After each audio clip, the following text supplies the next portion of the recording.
Pero bueno, déjenme retomar parte de eso y podemos ir continuando. Entonces, lo que había empezado yo la vez anterior en los videos que les había mandado era el concepto de función. Entonces, en cuanto al concepto de función, lo podemos reducir a si tenemos dos conjuntos de objetos, ¿no? Si tomamos A y B conjuntos,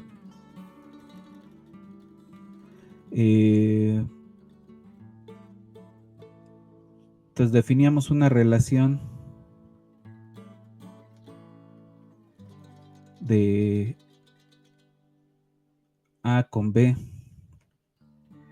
como un conjunto de parejas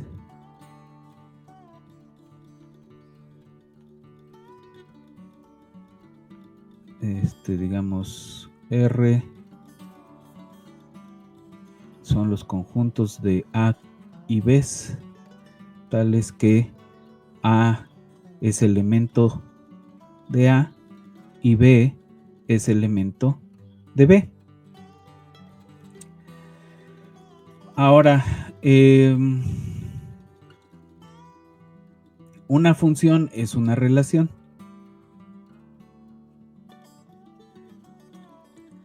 De A a B es una relación, es decir, es un conjunto de parejas que cumple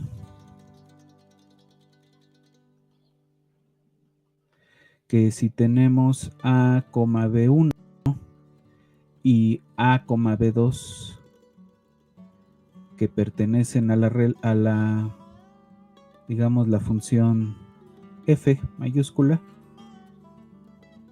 pertenecen a la función f, significa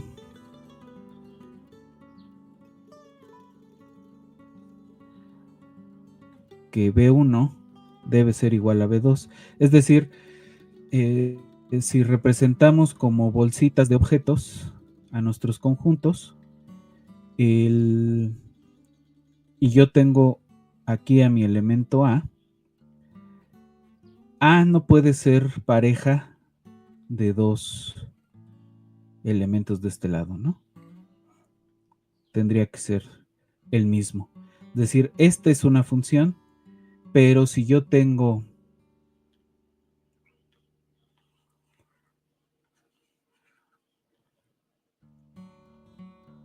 la A de este lado y dos elementos relacionados con A,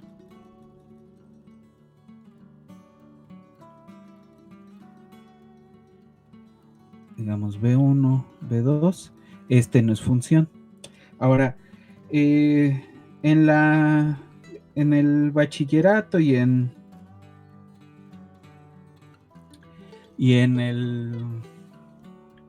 la secundaria, o sea, en la escuela nos enseñan que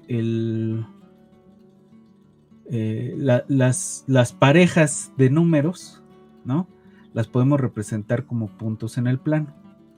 Que eso es realmente lo que nos va a interesar a nosotros, ¿no? No los conjuntos en general, no las funciones en general, sino las que involucran números.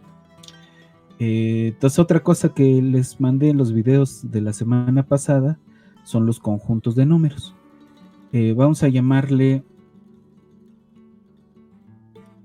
n al conjunto de números naturales, que son los números 0, 1, 2, 3, 4, etcétera, etcétera, ¿no?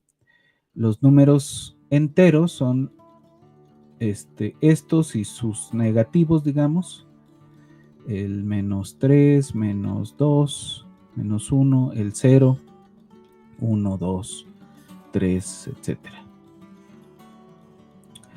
Los números racionales son naturales,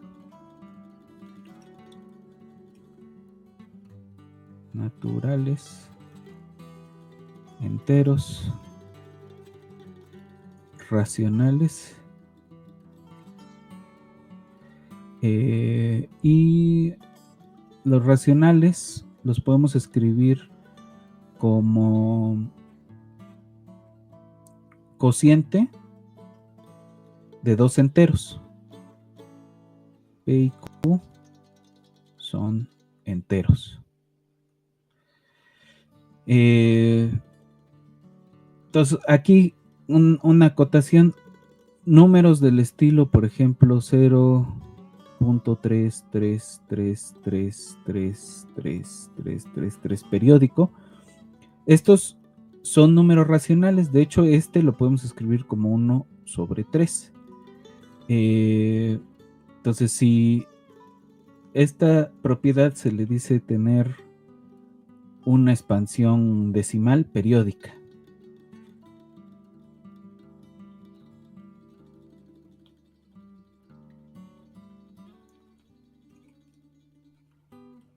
Decimal periódica. Entonces, si tienen una expansión decimal periódica, o de hecho tienen una expansión decimal finita, entonces segurísimo que es un número racional. El 1 medio, el 0.5, el 0.1, el 1 tercio, todos esos son números racionales. Ahora hay números que no podemos escribir de esta manera o de esta manera. Eso se les llaman los números irracionales. Entonces los irracionales son los números que no admiten representación decimal periódica o finita, ¿no? Entonces, si es una representación infinita o no periódica, o finita y no periódica más bien, entonces infinita y no periódica, entonces son números irracionales. Ejemplos de estos, pues hay uno que todos conocemos que es el número pi, ¿no? Que en la escuela nos dicen, pues es aproximadamente 3.1416 y si lo metemos a la calculadora es 3.1415 4, no sé qué, esto lo metemos a la computadora, pues nos va a arrojar un montón de cifras que hasta van a llenar una o dos veces la pantalla, ¿no? Entonces el pi es un número irracional. Otro número irracional es el número de Euler, que es aproximadamente 2. Algo, 2.1 y algo más. El número phi, que luego lo vamos a volver a revisar en otro contexto, que es como raíz de 5 más algo. El número raíz, por ejemplo, de 2, raíz de 3, raíz de 5. Todos estos son números irracionales. Y al conjunto que tiene, ¿no? Y usábamos la notación de la unión, todos los números racionales y los números irracionales, si quieren le ponemos una i con doble rayita, entonces este es el conjunto de números reales, ¿no? Entonces con vamos a jugar a la aritmética, a las funciones, etcétera.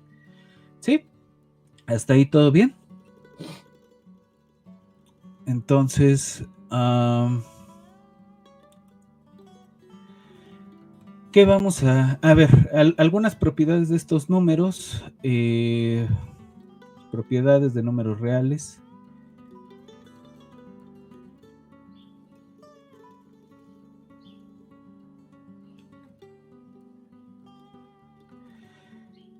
La primera, la parte relevante de esto es que podemos operarlos, ¿no? Y una operación va a ser una función biyectiva, pero que no es, que es cerrada, ¿no? binaria le llamamos.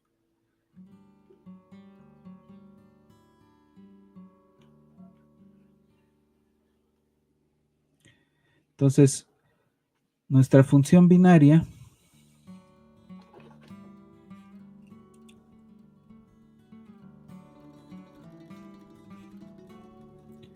va a ser la suma, ¿no?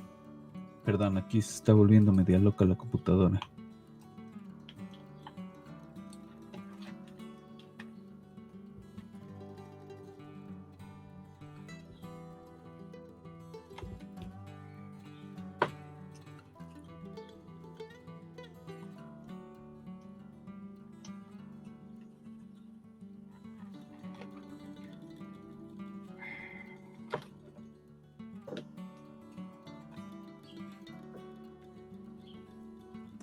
Pues tenemos nuestra función suma, que toma dos pares de números reales y nos da un número real, ¿no?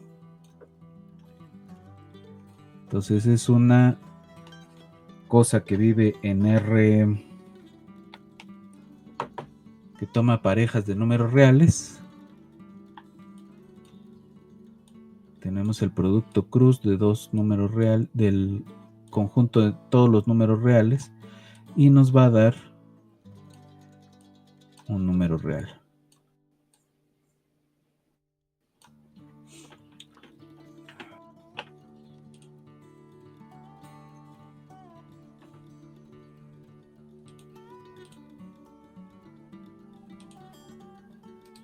Perdón, tengo que cerrar esto. A ver.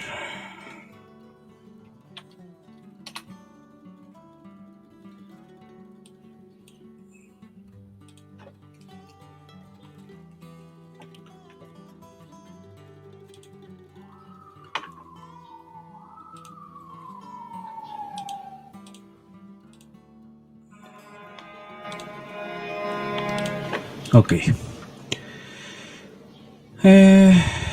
Entonces,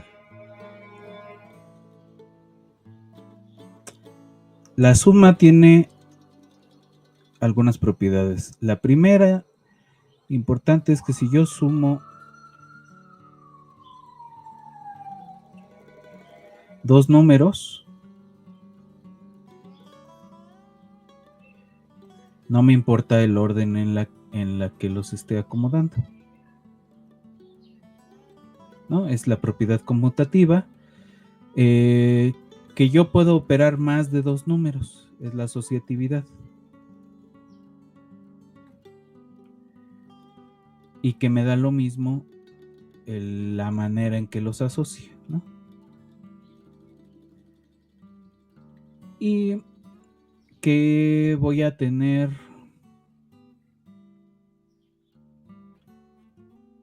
un número especial que es el 0, que si lo sumo con cualquier número me da el mismo número, y un número especial que es el menos el número, ¿no? A más menos A va a ser el número 0, lo mismo que menos A más A. Estas cuatro propiedades describen, digamos, todas las propiedades de la suma de números. En cuanto al producto, que es la otra operación relevante, es parecido. No me importa el orden en el que multiplico los números, puedo asociar la multiplicación de números.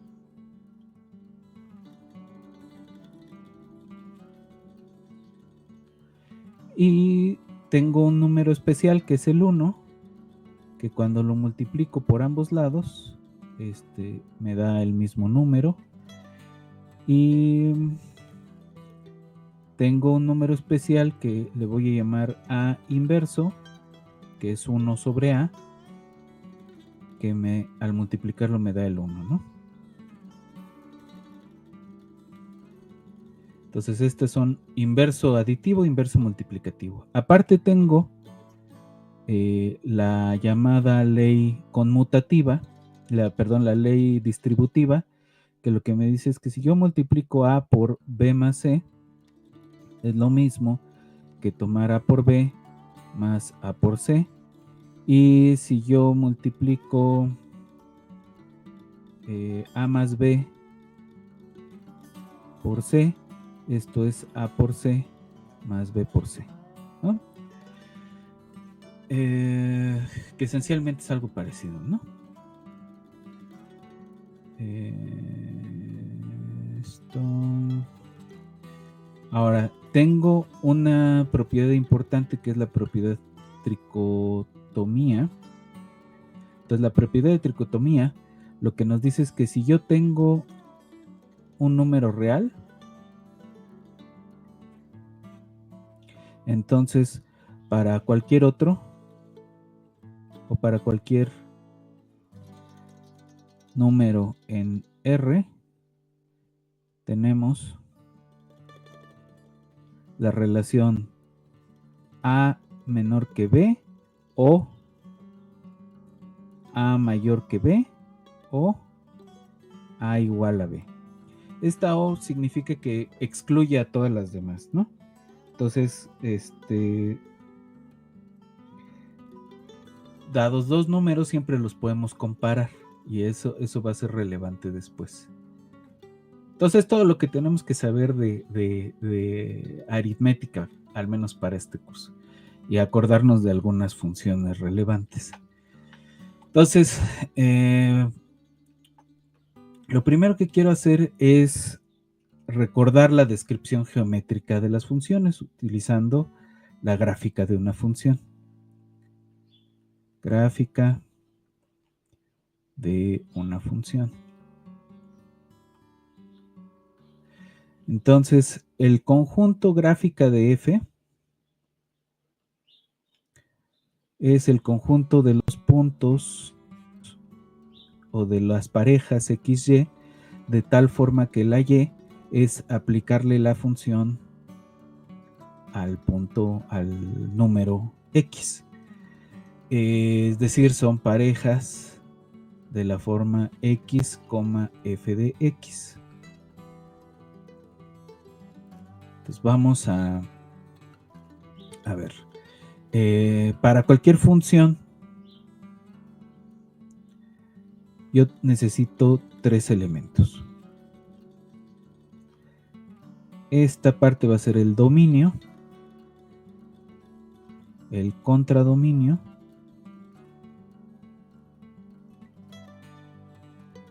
y una regla de correspondencia que me dice, pues la X, vamos a hacerle algo. ¿Sí? Entonces vamos a hacer un ejemplo. A ver, un ejemplo.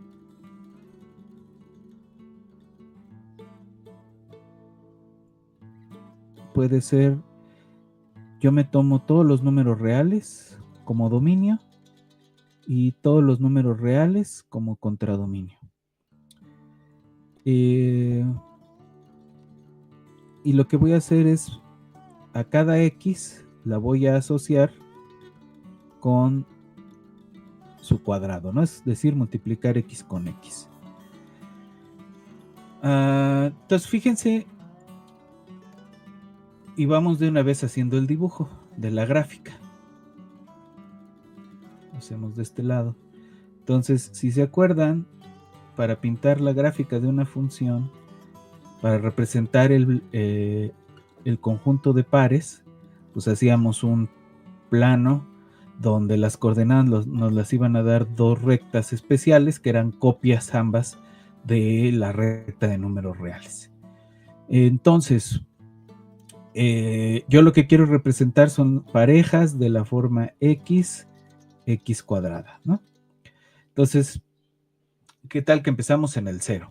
Entonces, en el 0, la función me va a dar 0, ¿no? Podemos hacer acá abajo una tablita con amarillo. Vamos a tener X, F de X. Entonces, en el 0 tenemos 0. En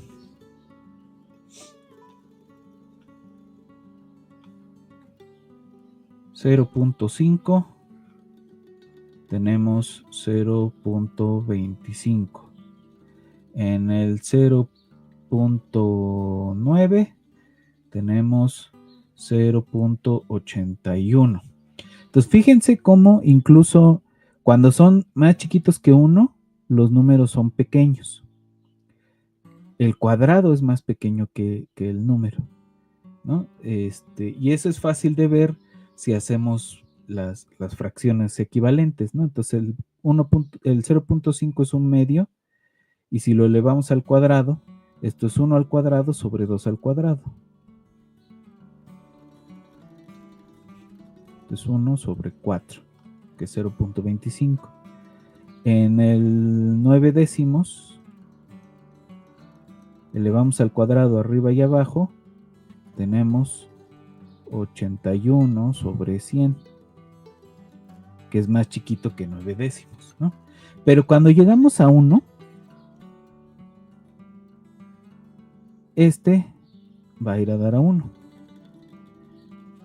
En el 2 nos vamos a 4. En el 4 nos vamos a 16. En el 5 nos vamos a 25 y cada vez va a ser más y más grande, ¿no? Entonces de este lado, antes de llegar a 1, digamos, si el 1 está acá, crece despacito por debajo, digamos, de esta recta, y aquí se va a disparar, ¿no? Pero esta tiene algo especial.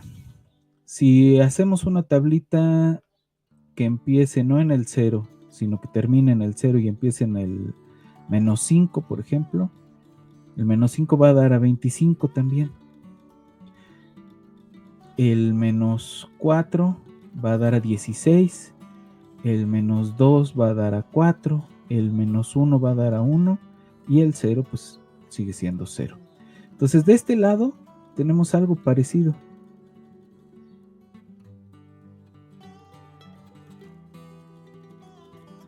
De hecho, es completamente simétrico.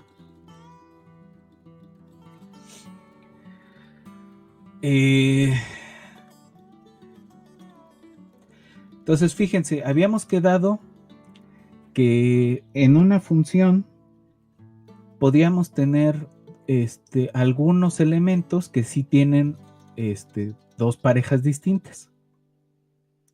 ¿Quiénes son esos elementos? Los que están del lado de la función. Por ejemplo, el 1, este es y igual a 1, vamos a llamarle el eje y el eje x, ¿no? Entonces, del lado de la función, del lado del contradominio, tenemos el punto 1 que va a ir a dar o que proviene de menos 1 y de 1. Entonces tiene dos parejas, pero cualquier punto de estos excepto el 0 tiene dos parejas. Si regresamos al concepto de función, bueno, ese estaba en el otro cuaderno. Si regresamos al concepto de función, lo que pedíamos es que los elementos de aquí estén a una pareja, que estos no puedan tener dos distintas.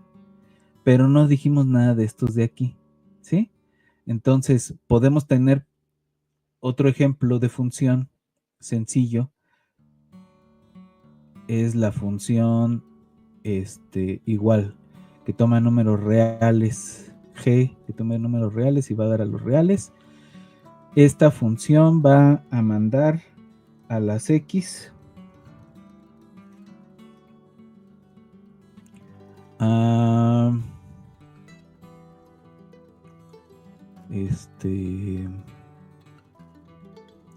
cualquier número, ¿no? Una constante k, o si quieren a la constante número 5, ¿no? Entonces, si marcamos aquí nuestro plano, lo que estamos diciendo es todas estas x van a ir a dar al número 5. Entonces, lo que nos va a quedar es una recta horizontal. El 0 va a dar al 5, el 1 va a dar al 5, todo lo que está entre 0 y 1 va a dar al 5, el 6 va a dar al 5, el 5 va a dar al 5, todos son 5.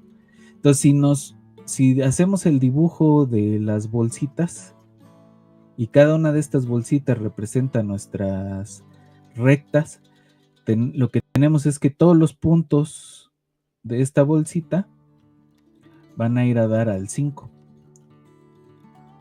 ¿no? Y esto también es una función.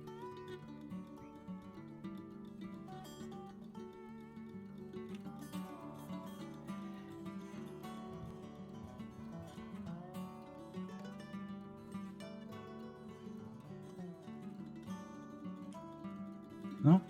Todos van a dar al mismo punto. Ahora, si en cambio ponemos, a ver, otro ejemplo puede ser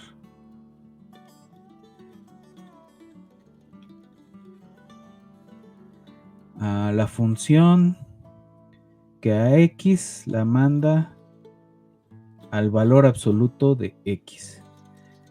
Entonces el valor absoluto se define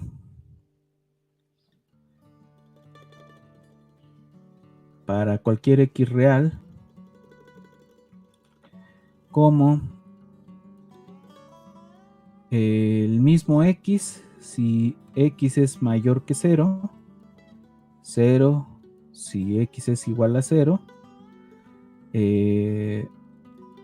o menos x si x es menor que 0. Entonces, si x es menor que 0, el número menos x es mayor que 0. Es decir, si hacemos hacemos por acá la gráfica y acá hacemos una tablita rápida de x contra el valor absoluto de x. Entonces empezamos, ¿qué tal? Que en menos 5. Menos 5 es menor que 0, entonces su valor absoluto es menos 5. Eso es 5. Menos 4 es menos 4. En el menos 1 es 1. En el 0 es 0. En el 1 es 1. En el 4 es 4. Y en el 5 es 5. ¿No? Entonces, en el 1 va a valer 1. En el 2 va a valer 2, 3, 4 va a valer 4. Entonces es una recta que va por aquí, por el 0 y en el 4, 4. ¿Sí? Y para los negativos, pues es una recta parecida, ¿no? Por el 0 y por el menos 1, 1. Entonces esta función también.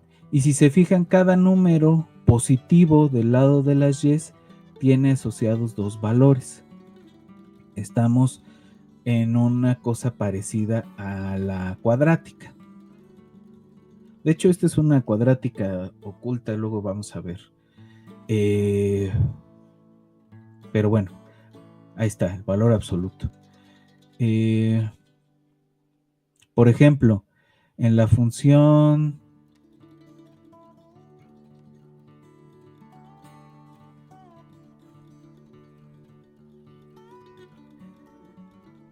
que manda a cada x a x más 1.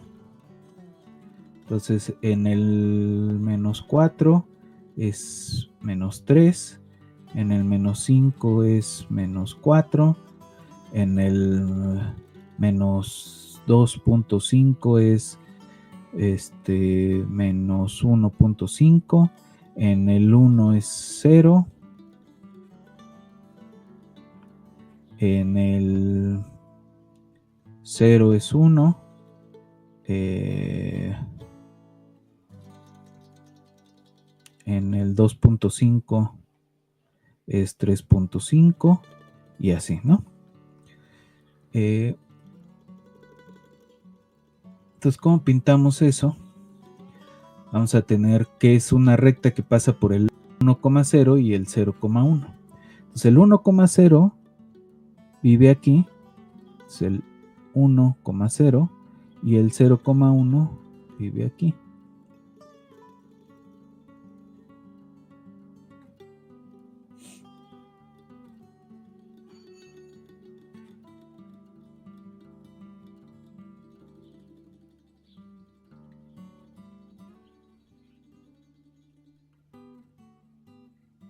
Perdón, aquí me equivoqué, es el menos 1,0. Entonces no es este, sino este. Porque en el 1 va a ir a dar a 2. Es el 2, ¿no? Entonces es una recta que pasa por este y este punto. Y según los griegos, 2 puntos me bastan para determinar una recta. Ahí está. Entonces, ¿qué diferencia hay entre esta y las otras que hemos visto? Que en esta, cada número de este lado tiene una única pareja. Este va con este está ahí ese punto, este va con este con el 0, con este con este. Entonces es una relación 1 a 1, se le dice, ¿no? Si estuviéramos pensando en personas, es una relación fiel, ¿no? De 1 con 1. Entonces esta es una función 1 a 1. Entonces vamos a decir que una función es 1 a 1 o inyectiva si para cualquier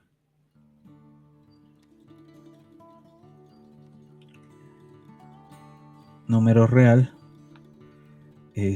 no, perdón, estoy escribiendo otra. Si tenemos que f en x1 es diferente de f de x2, entonces debe ocurrir que x1 es diferente de x2.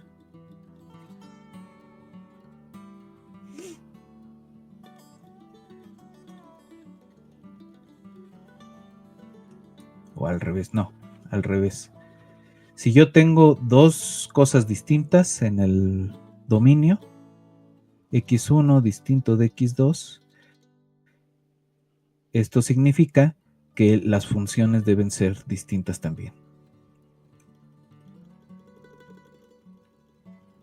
Ok.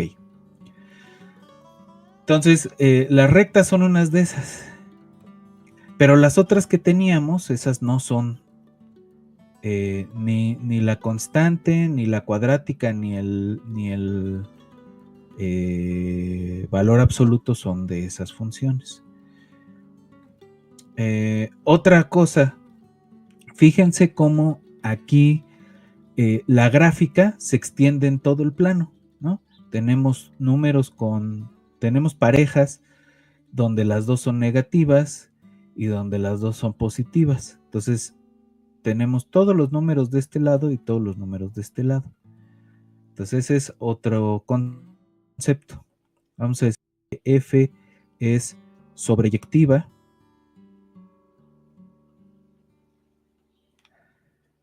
Sí, ahí sí, para cualquier y en R, pensando que f es una función que va de R en R,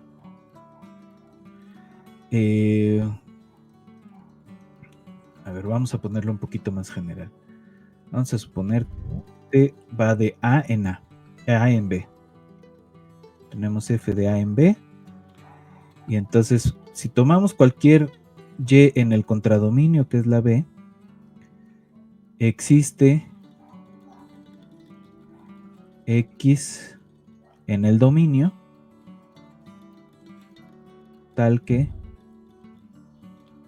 F aplicado a X es igual a Y.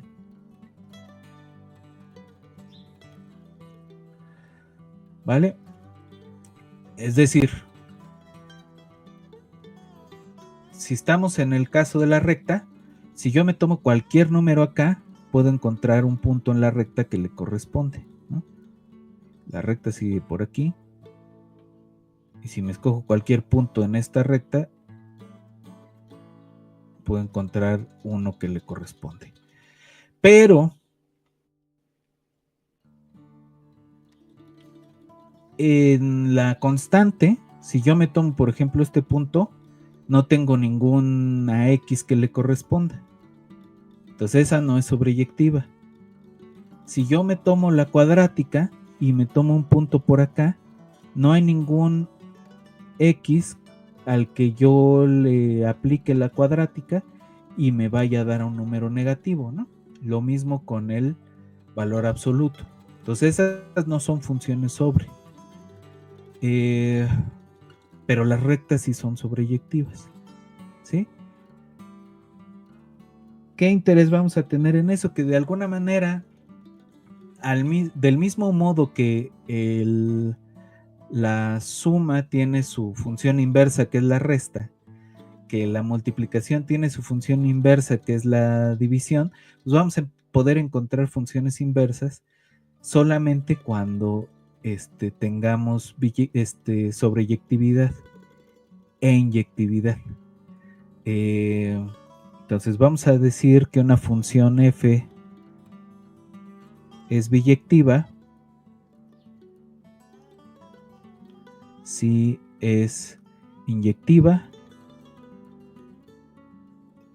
y sobre. Y vamos a llamarle invertible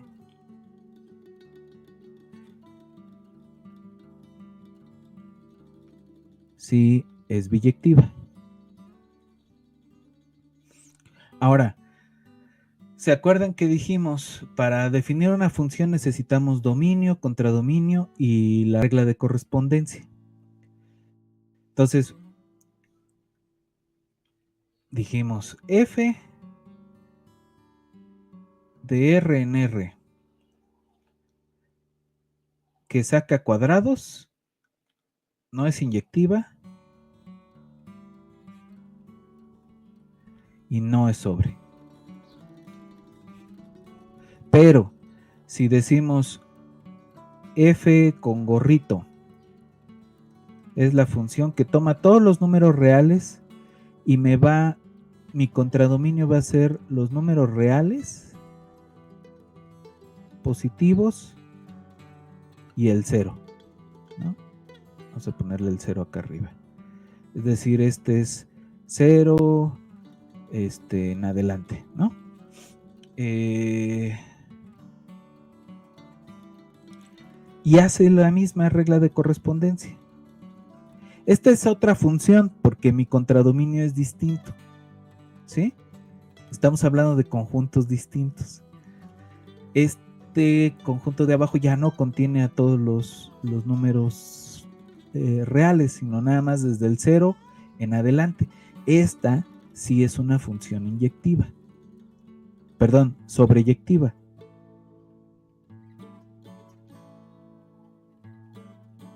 Pero no es inyectiva. ¿Sí? Y si hacemos una f con tilde que vaya desde los reales positivos, en los reales positivos o no negativos se les dice, con la misma regla de correspondencia, esta sí es inyectiva y sobre. Es decir, a ver, en este caso, mi gráfica es nada más de la parte positiva, ¿no? Entonces, todos los elementos de mi conjunto, que son todos los números positivos y el 0, tienen su pareja. en el caso de acá abajo me voy a quedar no con todo, sino nada más con las partes positivas. Y entonces mi gráfica de función es nada más el pedazo este así. Entonces, esta, definida de esa manera, es inyectiva y es sobreyectiva. Y aquí esta es sobreyectiva, pero si la definimos en todos los reales, entonces no tenemos ni inyectividad ni sobreyectividad. Entonces son algunas propiedades generales de funciones.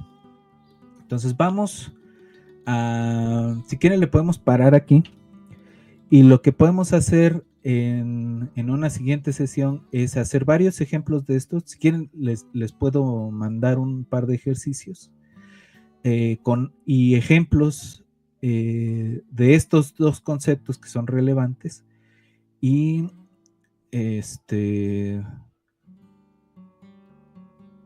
nos vemos el próximo lunes y seguimos discutiendo otras propiedades de funciones, ¿no? No sé si tienen alguna duda hasta acá.